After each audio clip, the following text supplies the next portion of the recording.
I'll be clearing up common misconceptions around using your own phone number on a WhatsApp chatbot. By the end, you will know exactly how to configure a custom WhatsApp phone number on your own chatbot. To demonstrate, I have a new SIM card which I'm going to put in a dumb phone, a phone which doesn't even have WhatsApp capabilities. This setup may sound surprising, but all you need is a phone that can receive text messages or calls. That's why we're using a dumb phone. The first step, head over to Meta for Developers platform, select the name of the application, Artista for my case, then click on configuration. Under configuration, click on manage phone numbers. This will redirect you to the WhatsApp manager where we can then add our custom phone number for our bot. Click on phone numbers under account tools, then add phone number. The display name should be the same as the business name, so I'm going to leave it like that. Select the appropriate category for your business. Give a brief description about the chatbot. It's optional, so you can leave it blank. Click next. Then we supply our custom phone number. Click next. I've used a new SIM card, yes, but even an old SIM card which is not active on WhatsApp, you can use it as well. If we do a refresh, the new phone number is now appearing on the list of the phone numbers that we can use for our chatbot. Click the gear icon, click on profile, then send verification code. Let us verify using a text message, but you can use a phone call as well. After clicking next, WhatsApp will send the verification code to our phone number. Enter the verification code, we click next.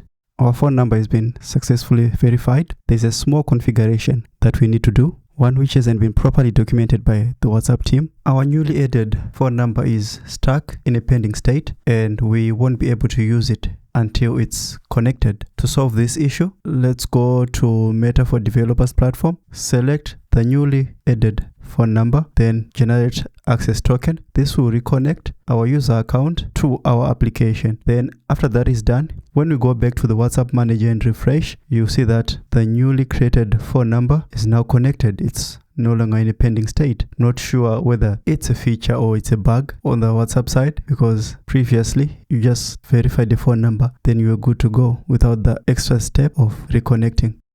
In your WhatsApp application's configuration, update the ID to match the one for your custom number.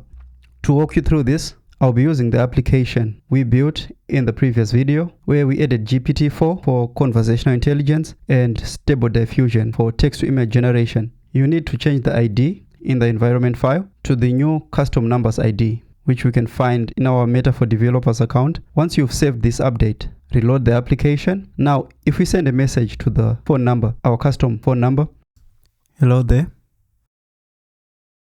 the bot responds. Then in the previous video, we gave it a personality. Let's ask it who it is.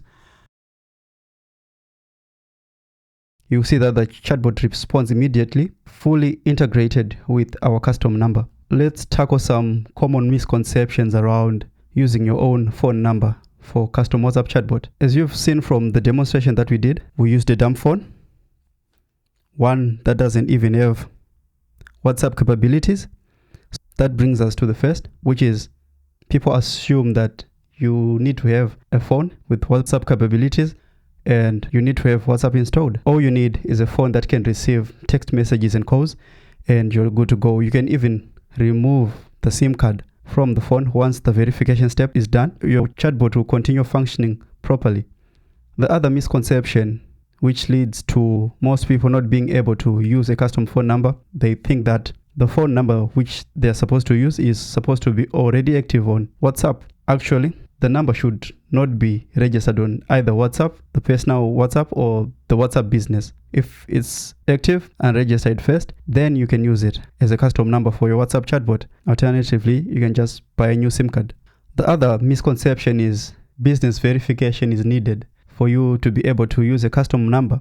What business verification does, it only gives you that blue badge on your WhatsApp number to say that you are verified, but it doesn't stop you from using your own custom phone number even when the business is not verified. The other misconception is the SIM card needs to stay in the phone for the chatbot to work.